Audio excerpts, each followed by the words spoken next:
Olá, nós somos o Sejus, Comunidade Paz e Bem, comunidade do canal do Sejus, da Pós TV 247. Eu sou Carla Pavão e aqui estamos com o Carlos Orfan, coordenador do Sejus, dando continuidade ao estudo da Revista Espírita de 1859, especificamente no mês de janeiro. Hoje, um dos temas que nós vamos falar é sobre Diógenes. Tudo bem, Orfan?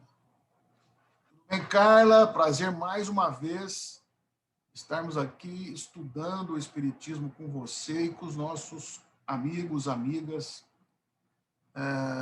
do Paz e Bem, do Caminho do Espiritismo. Quero aqui mais uma vez agradecer o espaço aqui ao canal Paz e Bem, né, para estar fazendo esse estudo sobre Espiritismo aqui, sobre kardecismo, né, aqui nesse espaço. Tá bom? E vamos falar hoje, Carla, então vamos dar continuidade à revista de janeiro de 1859. E tem vários pontos, a gente já abordou os três primeiros tópicos no programa, já no programa passado, e hoje nós vamos, então, agora nós vamos dar continuidade no outro tópico da revista, que é Conversas Familiares de Além-Túmulo, né, vamos falar do Claudius Duclos e Diógenes, o grego, né? Então, primeiro Duclos, o espírito Duclos. É feita a evocação, estou aqui, né? Diz ele na reunião, depois que foi evocado esse espírito.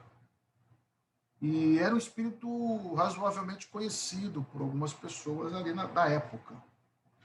E o senhor Adrien, que é já um vidente famoso aqui no nosso estudo, que Kardec sempre se refere a ele, ao senhor Adrien, que é um médium vidente, uma vidência muito poderosa, no sentido dele ver os espíritos de uma forma assim sensacional, né? Ele vê os espíritos como se estivesse vendo um encarnado. Então, ele vê toda a movimentação dos espíritos, né? Isso existe. Nos casos, né? Meio raro, mas existe. Quem diz ter uma mediunidade assim é o próprio Divaldo Franco, né? Uma mediunidade muito forte, que ele diz ter, no início, teria tido essa mediunidade muito forte, que via confundir o mundo espiritual com o mundo material. Embora a gente discorde bastante dele, sobretudo politicamente, ele tem uma mediunidade sensacional, né?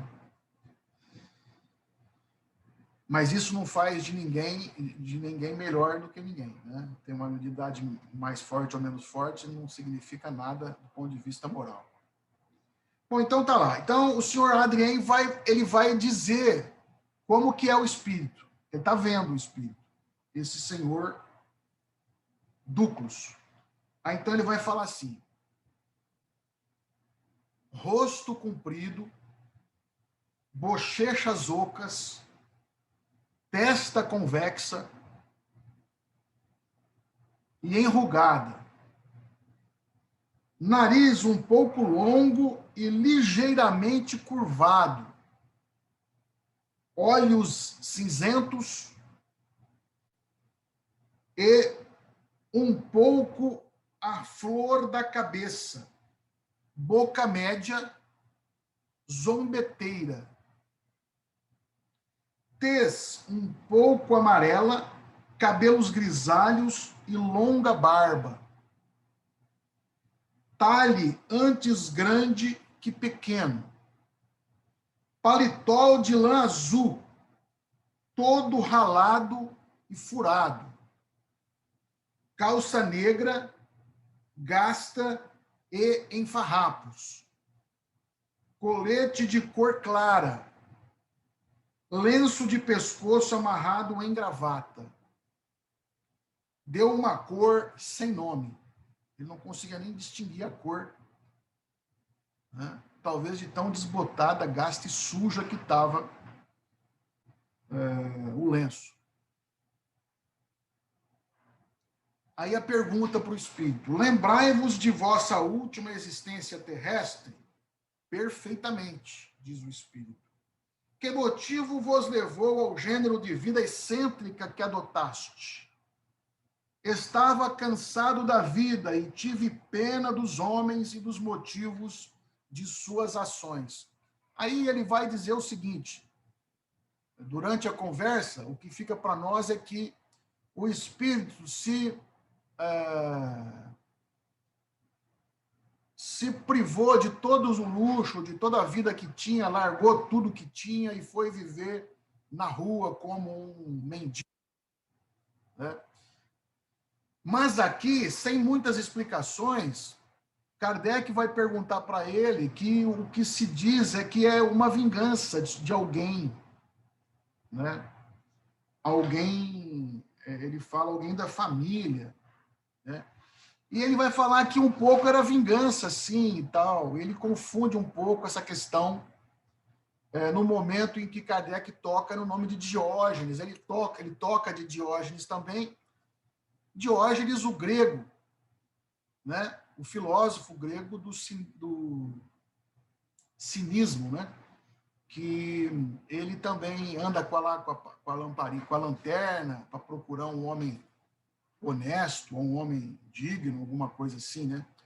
E ele é um filósofo importante na Grécia, o Diógenes, que tem esse tipo de atitude. Ele mora dentro de um barril na rua, todo sujo, mas um filósofo reconhecido, né?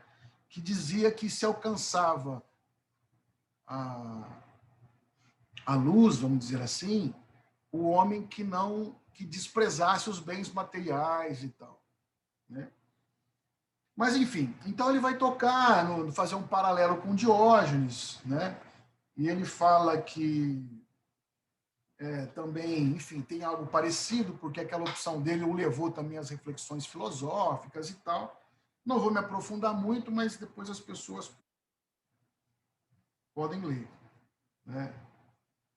Aí ele fala que vai no palácio, ver as pessoas e tal, papapá, uma série de coisas, né? E uma coisa que talvez seja interessante pontuar é que esse espírito, quando lhe é perguntado assim: se tivesses a escolher uma outra existência, como a escolherias? Aí ele responde: não mais sobre a vossa terra. Posso esperar melhor hoje. Então, ele não queria mais voltar para a Terra. Não é? Em algum momento aqui atrás, ele diz que gostaria até de habitar outros planetas e tal, né? E esse comportamento dele, despojar dos bens da Terra, ser uma pessoa... como é que fala? Despojada, uma pessoa não apegada aos bens materiais, né? Ele teria tido algum ganho espiritual com isso, né? Mas só o fato dele não querer mais encarnar na Terra não demonstra tão conhecimento, tão crescimento, porque os espíritos normalmente falam: eu reencarnaria na Terra sem problema, para ajudar, para fazer coisas boas, né? Em missão, etc. e tal, né? Mas, de qualquer forma, vale a pena a pessoa ler sobre isso aqui, esse espírito que teve uma vida diferente na época lá, né? Optando pela rua. Eu me veio à cabeça, Carla, aquele rapaz que está nas redes sociais, se eu não me engano, o sobrenome é Marinho, alguma coisa Marinho. Não sei se você já viu. Ele fala muito bem, em São Paulo. Ele fala muito bem, ele se expressa muito bem, mas ele tem verdadeira ojeriza pela sociedade, né? Ele odeia a organização social, né? E ele mora... É um que é anarquista. Ele também defende os princípios anarquistas, eu sei quem é. Ele fala como anarquista. mas ele tem um verdadeiro desprezo pela organização social, que me parece que era até uma pessoa de certa posse, de família com uma certa habilidade financeira, e ele despreza tudo isso, fala que isso não vale nada e tal. Me lembrou um pouco esse cidadão, né? Olha que interessante, né? E depois a gente precisa ver se isso, no mundo espiritual, acrescenta alguma coisa de valor para o espírito, né? Bom, vamos lembrar que Dora Contra é anarquista, né? Mas ela não se despojou de nada. Mas Não, assim, ela... Mas me parece que, além de ser anarquista ali, ele tem uma ojeriza pela organização social. Ele largou tudo, né? Ele largou um bom carro, uma boa vida, uma boa casa para ir morar, salvo engano, dentro de uma perua Kombi, me parece que ele mora. Enfim, né? Esse cidadão fez isso. E lembrou Diógenes, o grego, que fez a mesma coisa e que construiu uma escola filosófica chamada o cinismo, né? Bom, o que acontece? Kardec, eu não sei por que cargas d'água, se foi, mas provavelmente para completar um pouco essa conversa, numa outra reunião, é evocado o próprio grego, o Diógenes, né? A evocação é feita, resposta: ah, venho de longe, diz o espírito. Aí o senhor Adrien, vidente, está lá na mesma reunião, e é falado assim para ele: podereis aparecer ao senhor Adrien, nosso médium vidente, tal qual éreis na existência que vos conhecemos, como grego? Sim, e mesmo vir com minha lanterna, se desejais. Olha que interessante. Ele andava com uma lanterna porque ele dizia que estava procurando um homem, eu não lembro se é um homem honesto, um homem bom, ou um homem, né? Alguma coisa assim. Um homem sábio, um homem honesto, da lanterna, né? E aí o Adrien vai retratar o espírito que está comunicando. Ele vai dizer o seguinte: testa larga e as bossas laterais muito ossudas, nariz delgado e curvado, boca grande e séria, olhos negros e cravados na órbita, olhar penetrante e zombeteiro, talhe um pouco alongado, magro e enrugado, tez amarela, bigode e barbas incultos, cabelos grisalhos e dispersos, roupagens brancas e muito sujas, os braços nus, assim como as pernas, o corpo magro, ossudo, mas sandálias amarradas às pernas por cordas. Interessante que, se você for pesquisar imagens de Diógenes, ele está retratado mais ou menos dessa forma, né? Umas roupas brancas, bem suja, né? Umas enroladas, aqui nu e a perna nua, né? Uma sandália grosseira, né? Bom, e aqui o que é interessante primeiro de tudo já é a comunicação do grego, né? Já é muito interessante isso, né? Mas ele teve outras encarnações. Aí é perguntado a ele o seguinte: a existência que vos conhecemos sob o nome de Diógenes, o cínico, vos foi proveitosa para a vossa felicidade futura? Muito, ele vai responder. Errastes em torná-la em zombaria. Ele era zombado muitas vezes também na Terra, né? Imagina. Como fizeram meus contemporâneos. Espanto-me, mesmo que a história haja pouco esclarecido minha existência e que a posteridade, pode-se dizê-lo, foi injusta a meu respeito. Bom, aí ele vai falar que ele tinha muito a ensinar e tal. Ele não me pareceu aqui muito humilde, né? Porque falou com muita ênfase disso, né? Que ele tinha muito a ensinar e que a história não foi leal com ele, ou leal ou injusta com ele e tal. Mas ele, enfim, vai relatando coisas aqui.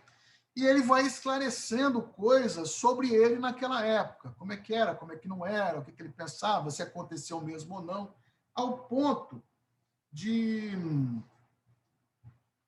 daqui de ter uma passagem aqui, ó. Depois de vossa existência em Atenas, reencarnaste sobre a Terra? Ele ia perguntar. Depois da Grécia, lá no século 3 a.C., né? Reencarnaste sobre a Terra? Não, mas em outros mundos. Então, ele já diz que reencarnou em outros mundos. Atualmente, pertenço a um mundo onde não somos escravos. Né? Eu não sei bem o que ele quer dizer com isso. Isso quer dizer que se vos invocasse acordado, não faríeis o que fiz esta noite. Eu não entendi bem o que ele quis dizer, mas aí as pessoas vão ler, se puder me explicar depois, se a Carla também puder me entender e explicar isso, mas eu não entendi muito bem o que ele quis dizer com isso.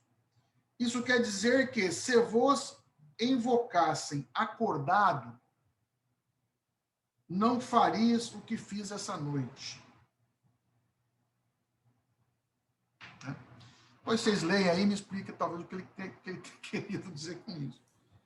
Então ele vai falando aqui, ele vai inclusive contando, porque aí Kardec pergunta para ele, aquela história de que Alexandre o Grande conversou com você e você teria dito a ele aquilo que você respondeu, porque tem duas versões, que Alexandre o Grande foi procurá-lo e se ele podia ajudá-lo com alguma coisa, e uma versão teria dito sim, teria dito que sim, saia da frente do meu sol. Ele estava deitado, o sol batendo, e o Alexandre estava atrapalhando o sol dele. Essa é uma versão. E a outra versão teria dito assim, sim, que não me tires nada do que não pode me dar. Né? Que não me tires nada do que não podes me dar. Né? Então, ele devia estar querendo dizer com isso que não me tires de mim aquilo que não pode me dar, que você não tira de mim a sabedoria, o caráter, a seriedade, a honestidade, o amor, etc. e tal. Né? Então, essa conversa é narrada nos livros. Né? E que Alexandre o Grande teria dito também em outro momento que se ele não fosse o Alexandre, ele queria ser Diógenes. Então, Kardec pergunta para ele, e ele vai explicar que era, que não era, mas que essa frase dele queria ser Diógenes, ele não teria dito perto dele, que ele teria dito depois. Né? Enfim, ele vai contar um pouco, algum detalhe da sua vida enquanto grego, filósofo. Olha que coisa interessante, né? Essa conversa aqui, histórica e importante. Né? Ele encerra a comunicação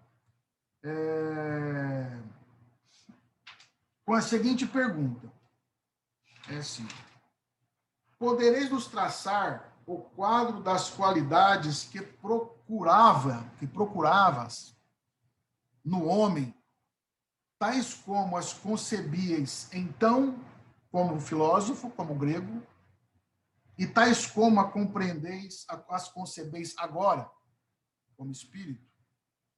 Aí ele vai responder, então como grego, coragem, audácia, segurança de si mesmo e poder sobre os homens pelo Espírito. Poder sobre os homens do Espírito. Ou seja, o poder do Espírito sobre os homens. Agora, como é que ele concebe hoje a qualidade dos homens? Abnegação, doçura, poder sobre os homens do coração. Né? Então, ele avançou um pouco na questão moral, né? Porque ele achava coragem, audácia, segurança. Na verdade, coragem, audácia e segurança eram valores da Grécia. Né? Aquela época tão rude, né? Que os homens eram tão violentos, as guerras eram corporais, né? As lutas, enfim, gladiadores e tudo mais. Ele vê no homem a virtude como abnegação, doçura e poder do coração sobre o homem.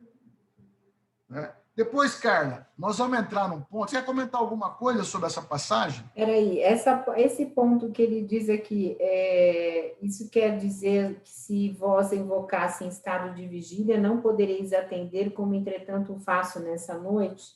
Na edição da Edicel, que é a coleção que eu uso, tem uma nota de rodapé, onde eles dizem o seguinte: não sendo escravo do corpo, no mundo superior em que se encontrava, Diógenes podia atender à evocação, embora estivesse acordado no momento em que realizava a ascensão. O espírito aproveitou a ocasião para acentuar a diferença entre o nosso mundo e o mundo superior que então vivia. A resposta à pergunta seguinte confirma essa condição mais elevada que ele havia atingido e o faz de maneira muito significativa. Na Terra, ele buscava um homem dominador, cheio de ousadia e firmeza. Com a visão dos mundos superiores, prefere um abnegado capaz de dirigir por meio do amor, que é aquele resumo que tem aqui no final, né? Eu achei que aqui tinha que ter alguma explicação, porque aqui onde... Eu achei até que fosse algo nesse sentido, né? Mas aqui,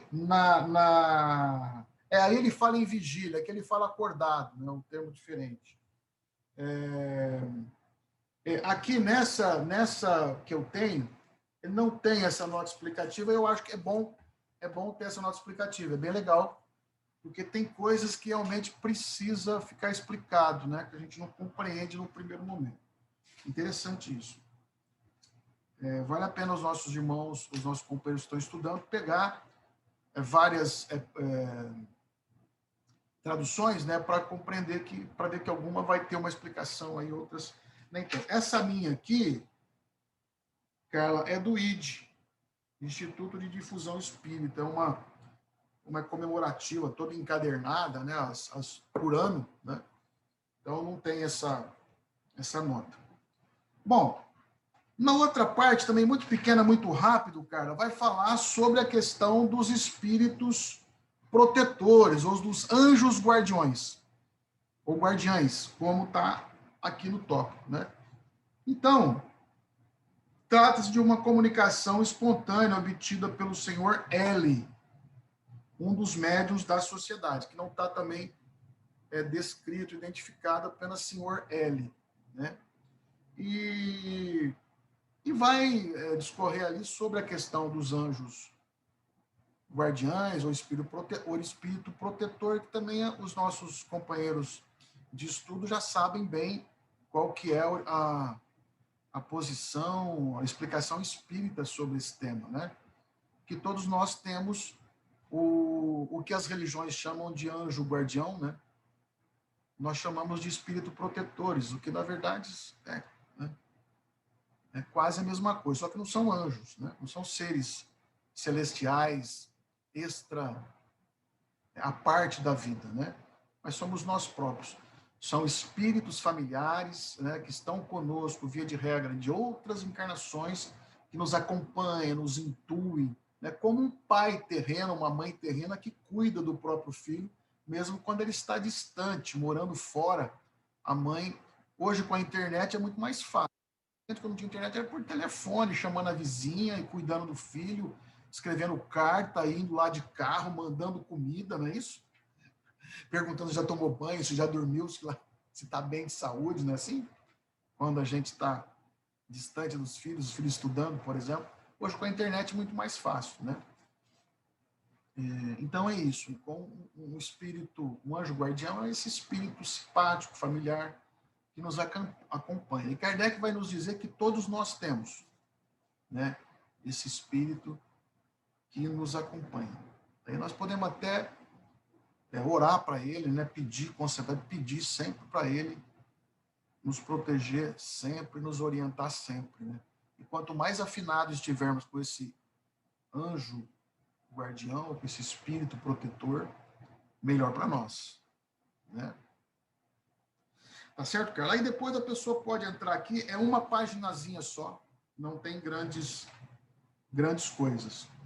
O próximo vai ser Uma Noite Esquecida ou A Feiticeira Manusa, que nós já falamos sobre ela, salvo engano, na revista de março de 1858.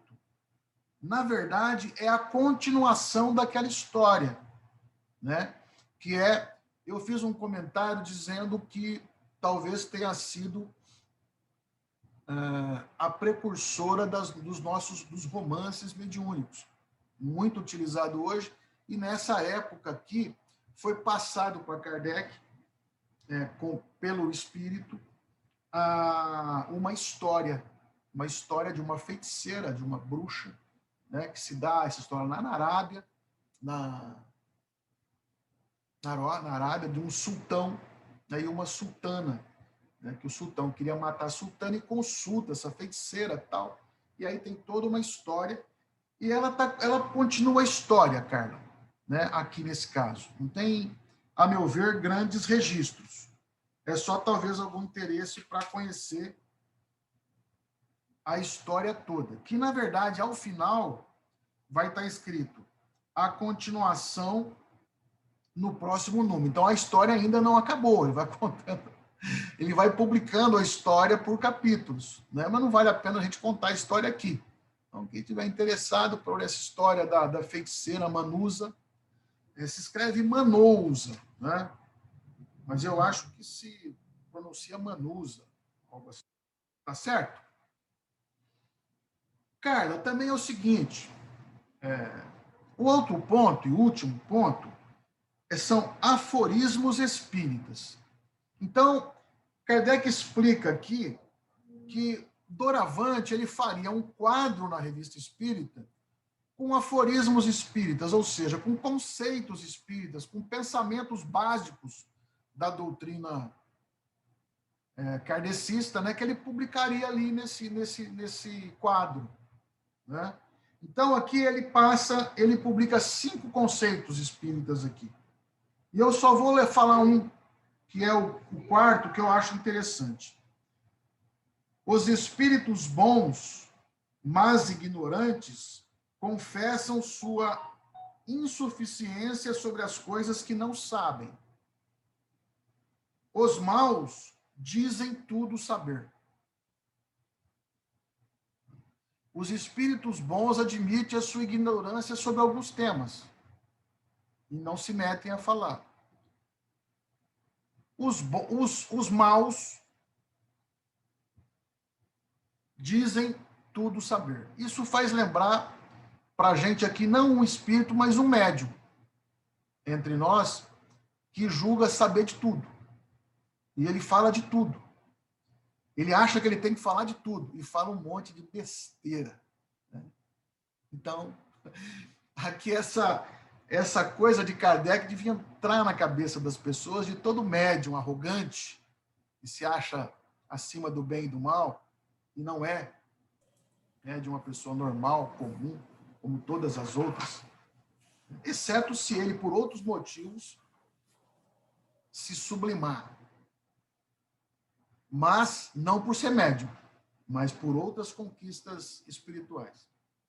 Então, os espíritos bons, mas ignorantes, no sentido de não saber alguma coisa, confessam a sua insuficiência sobre as coisas que não sabem. Os maus dizem tudo saber. Então, cuidado com o espírito que fala sobre tudo e conhece tudo, porque provavelmente pode ser um espírito pseudo-sábio. Certo, Carla? Terminamos? Terminamos. Tá bom. Acho que Então, nós encerramos vocês... com isso, a não ser que você tenha alguma observação a fazer. Não. Então, para vocês que nos viram, esse é o Caminhos do Espiritismo, é feito pelo CEJUS, que é o Coletivo de Estudos Espiritismo e Justiça Social. Se você puder, se junte a nós estudando, nos procure pelas redes sociais, mande uma mensagem particular ou entre no pré-link para conversar conosco. Eu, o Orfan e o Felipe, que é coordenador da Juventude, Diversidade e Povo Preto, estamos nesse pré-grupo, onde a gente explica para a pessoa como funciona, para ela saber se ela quer ou não fazer parte do grupo. Então é isso. Obrigada, um beijo grande e paz e bem, gente. Paz e bem.